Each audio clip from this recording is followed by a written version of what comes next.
इस वक्त की बड़ी खबर निकल कर आ रही है,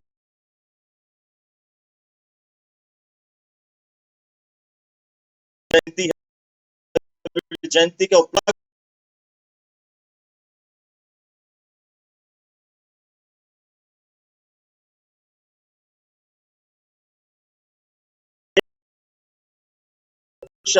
बहुत ही पावरफुल है। जहां मोदी बताएंगे कि किस तरह से इस महामारी से लोगों को निपटना है, और ये जो महामारी है किस तरह से इसने अपने पैर पसारे हैं और लोगों को किस तरह से ये हताहत कर रही है। माना जा रहा है कि इस बार की जो लहर है वो लोगों को बहुत ही ज्यादा प्रभावित कर रही है। 2 गज दूरी, मास्क है जरूरी की बात मानकर लोग घर से नहीं निकले।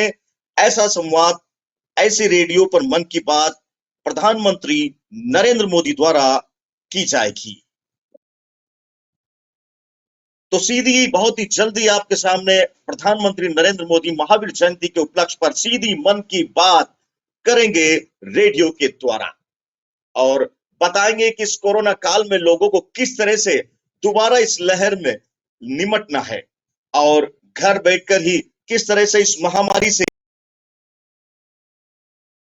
पिछली बार भी संवाद किया था और इस बार भी रेडियो के माध्यम से जागरूक कर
एक्सपर्ट्स के साथ, विशेषज्ञों के साथ लंबी चर्चा हुई है। हमारी फार्मा इंडस्ट्री के लोग हों, वैक्सीन मैन्युफैक्चरर्स हों, ऑक्सीजन के प्रोडक्शन से जुड़े लोग हों, या फिर मेडिकल फील्ड के जानकार, उन्होंने अपने महत्वपूर्ण सुझाव सरकार को दिए हैं। इस समय हमें इस लड़ाई को जीतने के लिए एक्सपर्ट्स और वैज्ञानिक सलाह को प्राथमिकता देनी है। राज्य सरकार के प्रयत्नों को आगे बढ़ाने में भारत सरकार पूरी शक्ति से जुटी हुई है। राज्य सरकारें भी अपना दायित्व निभाने की पूरी कोशिश कर रही हैं।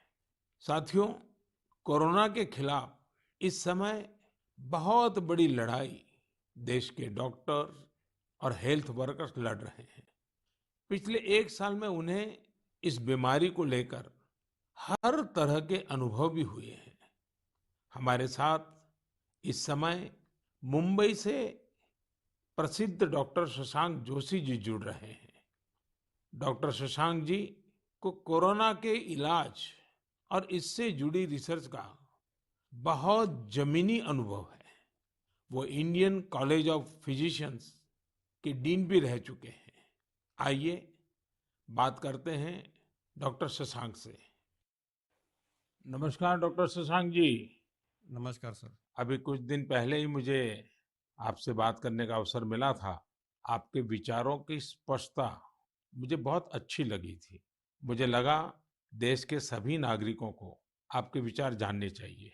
जो बातें सुनने में आती है उसी को मैं एक सवाल के रूप में आपके सामने प्रस्तुत करता हूँ। डॉक्टर शशांक, आप लोग इस समय दिन रात जीवन रक्षा के काम में लगे हुए हैं। सबसे पहले तो मैं चाहूंगा कि आप सेकंड वेव के बारे में लोगों को बताएं। मेडिकली ये कैसे अलग है और क्या-क्या सावधानी जरूरी है। धन्यवाद सर। ये दूसरी बाढ़ आई है, ये तेजी से आई है। तो जितनी पहली बाढ़ थी उससे ये वायरस ज़्यादा तेज चल रहा है, लेकिन अच्छी बात यह है कि उससे ज़्यादा रफ्तार से रिकवरी भी है और मृत्यु दर काफ़ी कम है। इसमें 2-3 फ़र्क है। पहली तो ये युवाओं में और बच्चों में भी थोड़ा दिखाई दे रहा है। उसके जो लक्षण हैं, पहले जैसे लक्षण थे, सांस चढ़ना, सूखा खांसी आना, बुखार आना, ये तो सब है ही, पर उसके साथ थोड़ा गंध जाना, स्वाद चला जाना, ये भी है। और लोग थोड़े भयभीत हुए। भयभीत होने की बिल्कुल ज़रूरत नहीं है। 80-90% लोगों में इसमें कोई भी लक्षण नहीं दिखाई देते हैं। ये म्यूटेशन जो बोलते हैं, घबराने की बात नहीं है। ये म्यूटेशन होते रहते हैं। जैसे हम कपड़े बदलते हैं, वैसे वायरस भी अपना रंग बदल रहा है, और इसलिए बिल्कुल डरने की बात नहीं है। और ये वेव को हम पाल कर देंगे। वेव आती जाती है और ये वायरस आते जाते रहता है। तो यही अलग अलग लक्षण हैं, और मेडिकली हमको सतर्क रहना चाहिए। एक 14 से 21 दिन का ये कोविड का टाइम टेबल है। इसमें वैद्यकीय सलाह लेना चाहिए। डॉक्टर शशांक, मेरे लिए भी आपने जो एनालिसिस बताया बड़ा इंटरेस्टिंग है। मुझे कई चिट्ठियां मिली हैं जिसमें ट्रीटमेंट के बारे में भी लोगों की बहुत सी आशंकाएं हैं। कुछ दवाओं की मांग बहुत ज्यादा है। इसलिए मैं चाहता हूं कि कोविड के ट्रीटमेंट के बारे में भी आप लोगों को जरूर बताएं।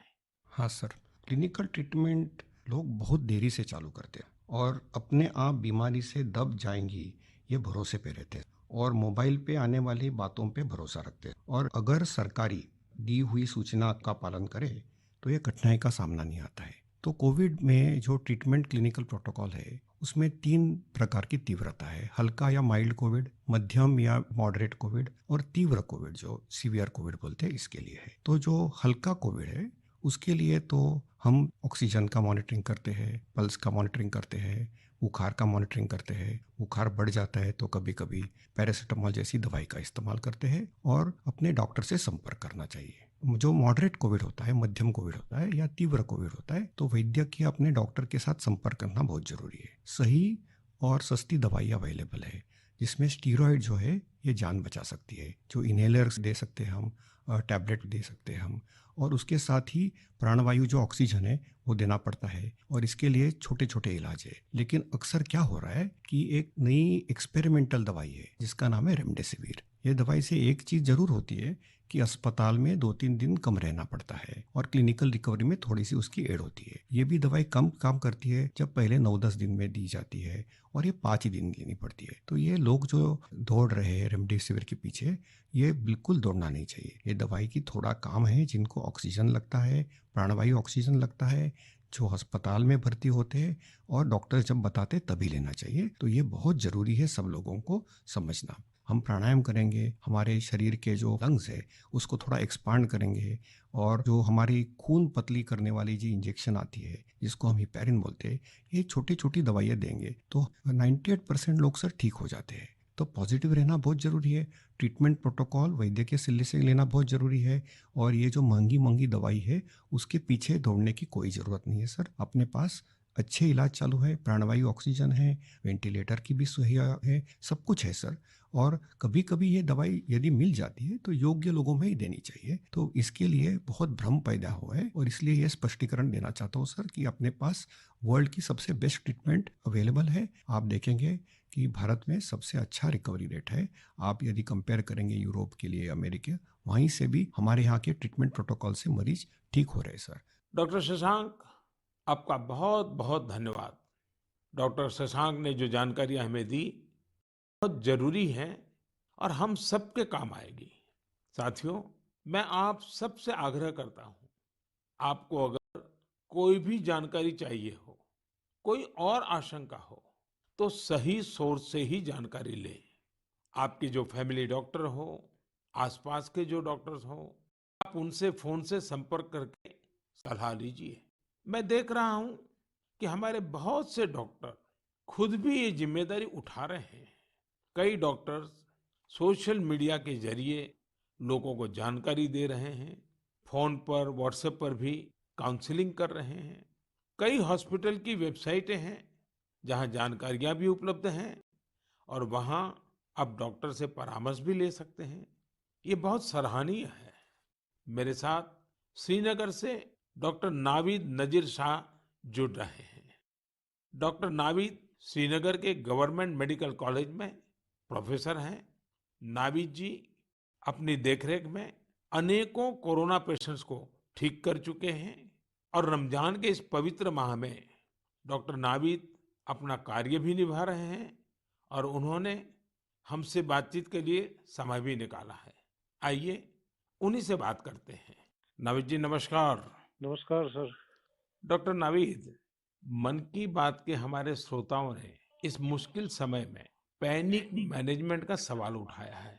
आप अपने अनुभव से उन्हें क्या जवाब देंगे? देखिए, जब कोरोना शुरू हुआ तो कश्मीर में जो सबसे पहला हॉस्पिटल डेजिग्नेट हुआ एज कोविड हॉस्पिटल वो हमारा सीडी हॉस्पिटल था, जो मेडिकल कॉलेज के अंडर में आता है। तो उस टाइम एक खौफ का माहौल था, लोगों में तो था ही। वो समझते थे शायद कोविड का इन्फेक्शन किसी को हो जाता है तो एक डेथ सेंटेंस माना जाएगा ये। और ऐसे ही जो हमारे अस्पतालों में डॉक्टर साहिबान या पैरामेडिकल स्टाफ काम करते थे, उनमें भी एक खौफ का माहौल था कि हम इन पेशेंट्स को कैसे फेस करेंगे, हमें इन्फेक्शन होने का खतरा तो नहीं है। लेकिन जो ही टाइम गुजरा, हमने भी देखा कि अगर पूरी तरीके से हम जो प्रोटेक्टिव गियर पहने और एहतियाती तदाबीर जो है उन पे अमल करें तो हम भी सेफ रह सकते हैं और हमारा जो बाकी स्टाफ है वो भी सेफ रह सकता है। और आगे आगे जब भी हम देखते गए तो ये मरीज जो कुछ लोग बीमार थे, कुछ एसिम्प्टोमेटिक थे, यानी कि उनमें कोई बीमारी के कोई लक्षण नहीं थे, हमने देखा कि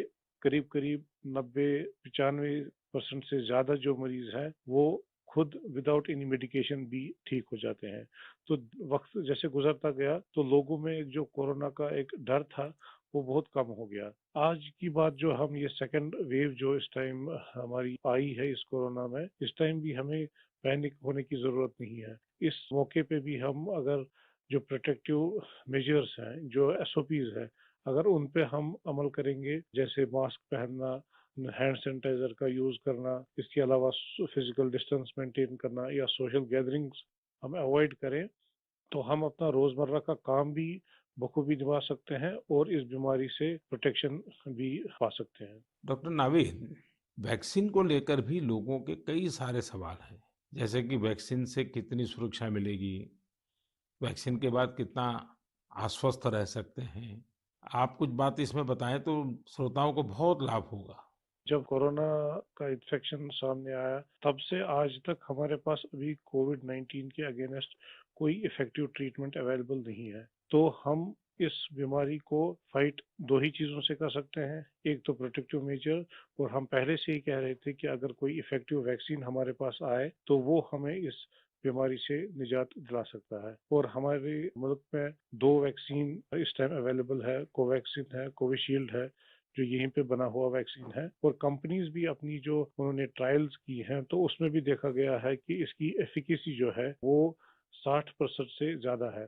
अगर हम जम्मू कश्मीर की बात करें, हमारी यूटी में अभी तक 15 से 16 लाख तक लोगों ने अभी ये वैक्सीन लगाया है। हाँ, सोशल मीडिया में काफी इसके जो मिसकंसेप्शन या मिथ्स इसमें आए थे कि ये साइड इफेक्ट्स हैं। अभी तक हमारे जो भी यहाँ पे वैक्सीन लगे हैं कोई साइड इफेक्ट उनमें नहीं पाया गया है। सिर्फ जो आम हर किसी वैक्सीन के साथ एसोसिएटेड होता है, किसी को बुखार आना, पूरे बदन में दर्द, या लोकल साइट जहाँ पे इंजेक्शन लगता है वहाँ पे पेन होना, ऐसे ही साइड इफेक्ट्स हमने हर मरीज में देखे हैं। तो कोई ग्रॉस हमने कोई एडवर्स इफेक्ट नहीं देखा है। हाँ, और दूसरी बात, लोगों में ये भी आशंका थी कि कुछ लोग आफ्टर वैक्सीनेशन यानी वैक्सीन टीकाकरण के बाद पॉजिटिव हो गए। इसमें कंपनी से ही गाइडलाइन है कि उसमें अगर किसी को टीका लगा है उसके बाद उसको इन्फेक्शन हो सकता है, वो पॉजिटिव हो सकता है, लेकिन जो बीमारी की सीवियरिटी है यानी बीमारी की शिद्दत जो है उन मरीजों में उतनी नहीं होगी, यानी कि वो पॉजिटिव हो वो एक नहीं हो सकती है। इसलिए जो भी ये मिसकंसेप्शंस हैं वैक्सीन के बारे में वो हमें दिमाग से निकालने चाहिए। और जिस जिसकी बारी आई, क्योंकि 1 मई से हमारा पूरे मुल्क में जो भी 18 साल से ज्यादा की उम्र के हैं उनको वैक्सीन लगाने का कार्यक्रम शुरू होगा, तो लोगों से अपील यही करेंगे कि आप आए, वैक्सीन लगवाएं और अपने आप को भी प्रोटेक्ट करें, और ओवरऑल हमारी सोसाइटी और हमारी कम्युनिटी इससे प्रोटेक्ट हो जाएगी कोविड-19 के इन्फेक्शन से। डॉक्टर नाविद, आपका बहुत बहुत धन्यवाद और आपको रमजान के पवित्र महीने की बहुत बहुत शुभकामनाएं। बहुत बहुत शुक्रिया। साथियों, कोरोना की इस संकट काल में वैक्सीन की अहमियत सभी को पता चल रही है। इसलिए मेरा आग्रह है कि वैक्सीन को लेकर किसी भी अफवाह में न आए। आप सभी को मालूम भी होगा कि भारत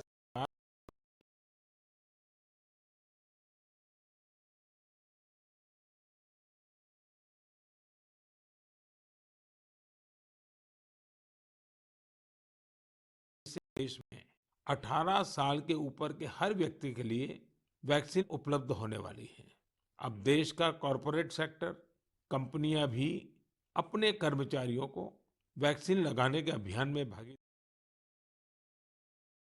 लेना है कि भारत सरकार की तरफ से मुफ्त वैक्सीन का जो कार्यक्रम अभी चल रहा है, वो आगे भी चलता रहेगा। मेरा राज्यों से भी आग्रह है कि वो भारत सरकार के इस मुफ्त वैक्सीन अभियान का लाभ अपने राज्य के ज्यादा से ज्यादा लोगों तक पहुंचाएं। साथियों, हम सब जानते हैं कि बीमारी में हमारे लिए अपनी अपने मानसिक तौर पर कितना मुश्किल होता है, लेकिन हमारे अस्पतालों के नर्सिंग स्टाफ को तो यही काम लगातार कितने ही मरीजों के लिए एक साथ करना होता है। ये सेवा भाव हमारे समाज की बहुत बड़ी ताकत है। नर्सिंग स्टाफ द्वारा की जा रही सेवा और परिश्रम के बारे में सबसे अच्छे से तो कोई नर्स ही बता सकती है। इसलिए मैंने रायपुर के doctor B.R. Ambedkar medical college hospital में अपनी सेवाएं दे रही सिस्टर भावना ध्रुव जी को मन की बात में आमंत्रित किया है। वो अनेकों कोरोना मरीजों की देखभाल कर रही हैं। आइए उन्हीं से बात करते हैं। नमस्कार भावना जी।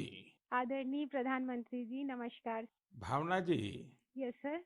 मन की बात सुनने वालों को आप जरूर ये बताइए कि आपके परिवार में इतनी सारी जिम्मेवारियां, इतने सारे मैंने मल्टीटास्क, और सर। उसके बाद भी आप कोरोना के मरीजों के साथ काम कर यस रही सर। हैं। कोरोना के मरीजों के साथ आपका जो अनुभव रहा, वो जरूर देशवासी सुनना चाहेंगे, क्योंकि सिस्टर जो होती हैं, नर्सिस जो होते हैं, वो यस सर। पेशेंट के सबसे निकट होती हैं और सबसे लंबे समय तक होती हैं। Yes sir. तो वो हर चीज को बड़ी बारीकी से समझ सकती हैं। जी बताइए।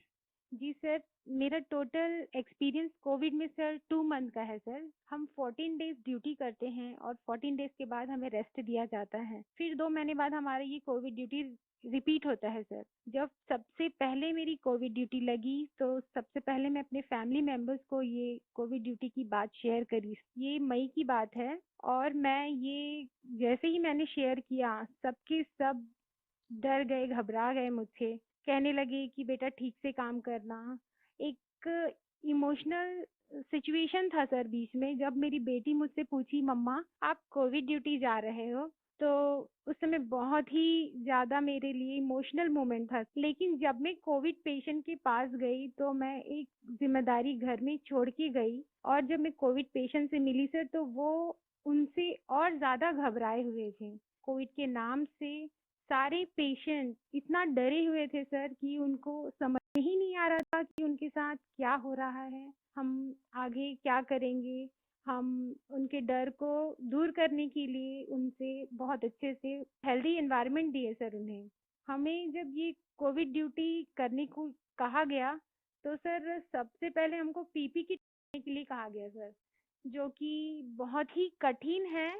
पीपी किट को पहन करके ड्यूटी करना सर, ये बहुत टफ था हमारे लिए। मैंने 2 मंथ की ड्यूटी में हर जगह 14-14 दिन ड्यूटी किए, वार्ड में, आईसीयू में, आइसोलेशन में सर। यानी कुल अलग। मिलाकर तो आप 1 साल से इसी काम को कर रही है। Yes sir. वहाँ जाने से पहले मुझे नहीं पता था कि मेरे कलीग्स कौन हैं। हम एक टीम मेंबर की तरह काम किए सर, उनका जो भी प्रॉब्लम थे उनको शेयर किए। हम जाने पेशेंट के बारे में और उनका स्टिग्मा दूर किया सर। कई लोग ऐसे थे सर कि जो कोविड के नाम से ही डरते थे। वो सारे सिम्टम्स उनमें आते थे जब हम हिस्ट्री लेते थे उनसे, लेकिन वो डर के कारण वो अपना टेस्ट नहीं करवा पाते थे। तो हम उनको समझाते थे और सर जब सीवियरिटी बढ़ जाती थी, तब उनका लंग्स ऑलरेडी इन्फेक्टेड हो चुका रहता था, तब उनको आईसीयू की ज़रूरत रहती थी, तब वो आते थे और साथ में उनकी पूरी फैमिली आती थी। तो ऐसा 1-2 केस हमने देखा सर। और ऐसा भी नहीं कि हर एक एज ग्रुप के साथ काम किया सर हमने, जिसमें छोटे बच्चे थे, महिला, पुरुष, बुजुर्ग, सारे तरह के पेशेंट थे सर। उन सबसे हमने बात करी तो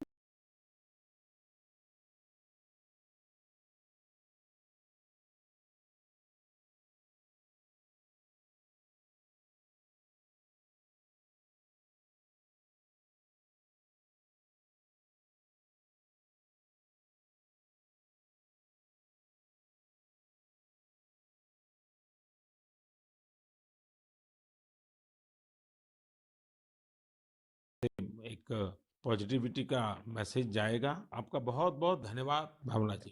thank you so much sir, thank you so much. जय हिंद सर। जय हिंद।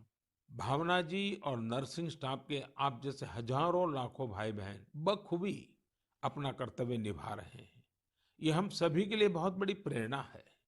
आप अपने स्वास्थ्य पर भी खूब ध्यान दीजिए, अपने परिवार का भी ध्यान रखिए।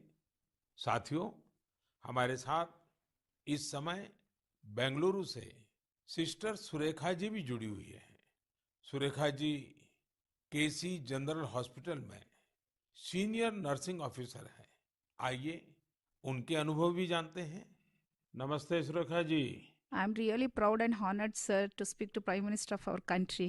Surekha ji, you along with all fellow nurses and hospital staff are doing excellent work. India is thankful to you all. What is your message for the citizens in this fight against COVID-19? Yes, sir. Being a responsible citizens, I would really like to tell something like, please be humble to your neighbors. And early testing and proper tracking help us to reduce the mortality rate. And moreover, please, if you find any symptoms, isolate yourself and consult nearby doctors and get treated as early as possible. So community need to know awareness about this disease and be positive. Don't be panic and don't be stressed out. It worsen the condition of the patient. We are thankful to our government, proud to have a vaccine also. I'm already vaccinated. With my own experience, I wanted to tell the citizens of India, no vaccines provides 100% protections immediately. It takes time to build a immunity. Please don't be scared to get vaccinated. Please vaccinate yourself. There is a minimal side effects, and I want to deliver the message like stay at home, stay healthy, avoid contact with the people who are sick, and avoid touching the nose, eyes and mouth unnecessarily. Please practice physical distancing, wear mask properly, wash your hands regularly, and home remedies you can practice in the house. Please drink Ayurvedic Khada, take steam inhalation and mouth gargling every day, and breathing exercise so you can do it. And one more thing, last and not least, please have a sympathy towards frontline workers and professionals. We need your support and cooperation. We will fight together. We will get through with the pandemic. This is what my message to the people, sir. Thank you Surekha ji. Thank you, sir. Surekha ji, वाकई आप बहुत कठिन समय में मोर्चा संभाले हुए हैं। आप अपना ध्यान रखिए। आपके परिवार को भी मेरी बहुत बहुत शुभकामनाएं हैं। मैं देश के लोगों से भी आग्रह करूंगा कि जैसा भावना जी, सुरेखा जी ने अपने अनुभव से बताया है, कोरोना से लड़ने के लिए पॉजिटिव स्पिरिट बहुत ज्यादा जरूरी है और देशवासियों को इसे बनाए रखना है। साथियों, डॉक्टर्स और नर्सिंग स्टाफ के साथ साथ इस समय लैब टेक्नीशियंस और एम्बुलेंस ड्राइवर्स जैसे फ्रंटलाइन वर्कर्स भी भगवान की तरह ही काम कर रहे हैं। जब कोई एम्बुलेंस किसी मरीज तक पहुंचती है तो उन्हें एम्बुलेंस ड्राइवर देवदूत जैसा ही लगता है। इन सब की सेवाओं के बारे में, इनके अनुभव के बारे में देश को जरूर जानना चाहिए। मेरे साथ अभी ऐसे ही एक सज्जन है, श्रीमान प्रेम वर्मा जी, जो कि एक एम्बुलेंस ड्राइवर है। जैसा कि इनके नाम से ही पता चलता है, प्रेम वर्मा जी अपने काम को, अपने कर्तव्य को पूरे प्रेम और लगन से करते हैं। आइए उनसे बात करते हैं। नमस्ते प्रेम जी। नमस्ते सर जी। भाई प्रेम, हाँ जी सर। आप अपने कार्य के बारे में हाँ जी। जरा विस्तार से बताइए। आपका जो अनुभव है वो भी बताइए। मैं इस एम्बुलेंस में ड्राइवर की पोस्ट पे हूँ। हाँ। और जैसे ही कंट्रोल हमें एक टैब पे कॉल देता है, 102 से जो कॉल आती है, हम मूव करते हैं पेशेंट के पास। हम पेशेंट को जाते हैं उनके पास। तो 2 साल से हम कंटिन्यू कर रहे हैं काम। अपना किट पहन के, ग्लव्स मास्क पहन के पेशेंट को जहाँ वो ड्रॉप करने के लिए कहते हैं, जो भी हॉस्पिटल में, हम जल्दी से जल्दी उनको ड्रॉप करते हैं। आपको तो वैक्सीन की दोनों डोज लग गई होगी। बिल्कुल सर। तो दूसरे लोगों को वैक्सीन लगवाएं, इसके लिए आपका क्या संदेश है? सर बिल्कुल, सभी को ये डोज लगवानी चाहिए और अच्छी ही है फैमिली के लिए भी। अब मुझे मेरी मम्मी कहती है ये नौकरी छोड़ दो। मैंने बोला मम्मी अगर मैं भी नौकरी छोड़ के बैठ जाऊंगा तो सब और पेशेंट को कैसे कौन छोड़ने जाएगा, क्योंकि सब इस कोरोना काल में सब भाग रहे हैं, सब नौकरी छोड़ छोड़ के जा रहे हैं। मम्मी भी मुझे बोलती है कि बेटा ये नौकरी छोड़ दे। मैंने बोला नहीं मम्मी, मैं नौकरी नहीं छोड़ूंगा। प्रेम जी, माँ को दुखी मत करना, नहीं माँ सर। को समझाना। हाँ जी। लेकिन ये जो आपने माँ वाली बात बताई ना, हाँ जी। ये बहुत ही छूने वाली है। आपकी माता जी को भी हाँ जी। मेरा प्रणाम कहिएगा। बिल्कुल। हाँ। हाँ जी। और प्रेम जी, मैं आपके माध्यम से हाँ जी। ये एम्बुलेंस चलाने वाले हमारे ड्राइवर भी हाँ जी। कितना बड़ा रिस्क लेकर के काम कर रहे हैं, हाँ जी। और हर एक की माँ क्या सोचती है, बिल्कुल सर। ये बात जब श्रोताओं तक पहुंचेगी, हाँ जी। मैं जरूर मानता हूं कि उनको भी दिल को छू जाएगी। हाँ जी। प्रेम जी, बहुत बहुत धन्यवाद। आप एक प्रकार से प्रेम की गंगा बहा रहे हैं। धन्यवाद सर जी। धन्यवाद भैया। धन्यवाद। साथियों, प्रेम वर्मा जी और इन जैसे हजारों लोग आज अपना जीवन दांव पर लगाकर लोगों की सेवा कर रहे हैं। कोरोना के खिलाफ इस लड़ाई में जितने भी जीवन बच रहे हैं, उसमें एम्बुलेंस ड्राइवर्स का भी बहुत बड़ा योगदान है। प्रेम जी, आपको और देश भर में आपके सभी साथियों को मैं बहुत बहुत साधुवाद देता हूं। आप समय पर पहुंचते रहिए, जीवन बचाते रहिए। मेरे प्यारे देशवासियों, ये सही है कि कोरोना से बहुत लोग संक्रमित हो रहे हैं, लेकिन कोरोना से ठीक होने वाले लोगों की संख्या भी उतनी ही ज्यादा है। गुरुग्राम की प्रीति चतुर्वेदी जी ने भी हाल ही में कोरोना को हराया है। प्रीति जी मन की बात में हमारे साथ जुड़ रही हैं। उनके अनुभव हम सबके काफी काम आएंगे। प्रीति जी, नमस्ते। नमस्ते सर, कैसे हैं आप? मैं ठीक हूँ जी। सबसे पहले तो मैं आपकी कोविड-19 से जी। सफलतापूर्वक लड़ने के लिए जी। सराहना करूंगा। थैंक यू सो मच मेरी सर। कामना है आपका स्वास्थ्य और तेजी से बेहतर हो। जी, शुक्रिया सर। प्रीति जी, हाँ जी सर। ये सिर्फ आपके परिवार में आप ही का नंबर लगा है कि परिवार के और सदस्य भी इसमें फंस गए हैं? नहीं नहीं सर, मैं अकेली ही हुई थी चलिए, आज पॉजिटिव। भगवान की कृपा रही।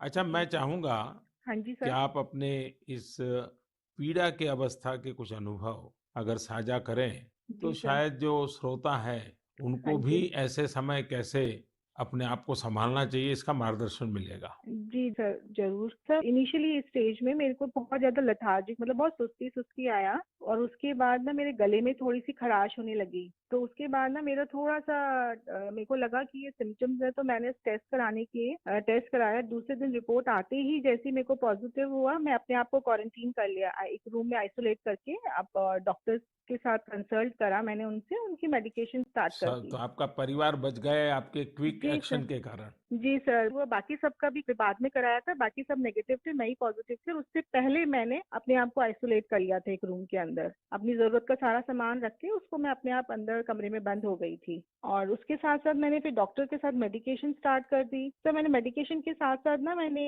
योगा, आयुर्वेदिक और साथ में मैंने ना काढ़ा भी लेना शुरू कर दिया था अपनी इम्यूनिटी बूस्ट करने के लिए। और सर मैं दिन में मतलब जब भी अपना भोजन वगैरह लेती थी, उसमें मैंने हेल्दी फूड जो कि प्रोटीन रिच डाइट थी, वो लिया मैंने बहुत सारा फ्लूइड लिया, मैंने स्टीम लिया, गार्गल किया और हॉट वाटर लिया। मैंने दिन भर मैं इन सब चीज़ों को ही अपने उस जीवन में लेती आई डेली। और सर इन दिनों में ना सबसे बड़ी बात मैं बोलना चाहूँगी कि घबराना तो बिल्कुल नहीं है, बहुत मेंटली स्ट्रांग करना है, जिसके लिए मेरे को ना योगा ने बहुत ज़्यादा ब्रीदिंग एक्सरसाइज करती थी ना, उससे मुझे अच्छा लगता था उसको करने से मुझे। अच्छा प्रीति जी, जब अब आपका प्रोसेस पूरा हो गया, आप संकट से बाहर निकल आई, हाँ अब आपका जी। टेस्ट भी नेगेटिव आ गया है, हाँ जी तो सर। फिर आप अपने स्वास्थ्य के लिए, जी इसके सर। देखभाल के लिए अभी क्या कर रही है? सर मैंने एक तो योगा बंद नहीं किया है, ठीक है? मैंने काढ़ा अभी भी ले रही हूँ, और अपनी ना इम्यूनिटी बूस्ट रखने के लिए मैं अच्छा हेल्दी फूड खा रही हूँ अभी, जो कि मैं बहुत अपने आप को नेग्लेक्ट कर लेती थी, उस पे बहुत ध्यान दे रही हूँ मैं। धन्यवाद Preeti ji. Thank you so much sir. आपने जो जानकारी दी, मुझे लगता है ये बहुत सारे लोगों के काम आएगी। आप स्वस्थ रहें, आपके परिवार के लोग स्वस्थ रहें, मेरी आपको बहुत बहुत शुभकामनाएं।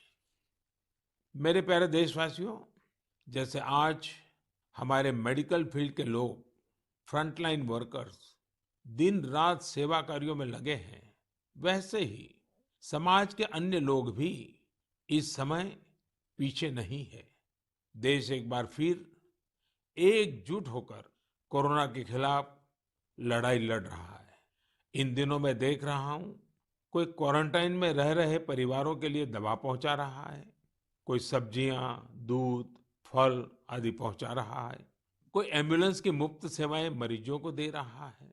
देश के अलग अलग कोने में इस चुनौतीपूर्ण समय में भी स्वयंसेवी संगठन आगे आकर दूसरों की मदद के लिए जो भी कर सकते हैं वो करने का प्रयास कर रहे हैं। इस बार गांवों में भी नई जागरूकता देखी जा रही है। कोविड नियमों का सख्ती से पालन करते हुए लोग अपने गांव की कोरोना से रक्षा कर रहे हैं। जो लोग बाहर से आ रहे हैं उनके लिए सही व्यवस्थाएं भी बनाई जा रही हैं। शहरों में भी कई नौजवान सामने आए हैं जो अपने क्षेत्र में कोरोना के केस न बढ़े इसके लिए स्थानीय निवासियों के साथ मिलकर प्रयास कर रहे हैं। यानी एक तरफ देश दिन रात अस्पतालों, वेंटिलेटर्स और दवाइयों के लिए काम कर रहा है, तो दूसरी ओर देशवासी भी जी जान से कोरोना की चुनौती का मुकाबला कर रहे हैं। ये भावना हमें कितनी ताकत देती है, कितना विश्वास देती है। ये जो भी प्रयास हो रहे हैं समाज की बहुत बड़ी सेवा है। ये समाज की शक्ति बढ़ाते हैं। मेरे प्यारे देशवासियों, आज मन की बात की पूरी चर्चा को हमने कोरोना महामारी पर ही रखा, क्योंकि आज हमारी सबसे बड़ी प्राथमिकता है इस बीमारी को हराना। आज भगवान महावीर जयंती भी है। इस अवसर पर मैं सभी देशवासियों को शुभकामनाएं देता हूं। भगवान महावीर के संदेश हमें तप और आत्म संयम की प्रेरणा देते हैं। अभी रमजान का पवित्र महीना भी चल रहा है, आगे बुद्ध पूर्णिमा भी है, गुरु तेग बहादुर जी का 400वां प्रकाश पर्व भी है। एक महत्वपूर्ण दिन पोचिशे बोईशाख टैगोर जयंती का है। ये सभी हमें प्रेरणा देते हैं अपने कर्तव्य को निभाने की। एक नागरिक के तौर पर हम अपने जीवन में जितनी कुशलता से अपने कर्तव्यों को निभाएंगे, संकट से मुक्त होकर भविष्य के रास्ते पर उतनी ही तेजी से आगे बढ़ेंगे। इसी कामना के साथ मैं आप सभी से एक बार फिर आग्रह करता हूं कि वैक्सीन हम सबको लगवाना है और पूरी सावधानी भी रखनी है। दवाई भी, कड़ाई भी, इस मंत्र को कभी भी नहीं भूलना है। हम जल्द ही साथ मिलकर इस आपदा से बाहर आएंगे। इसी विश्वास के साथ आप सभी का बहुत बहुत धन्यवाद। नमस्कार। SK मीडिया न्यूज, बदलती सोच के साथ।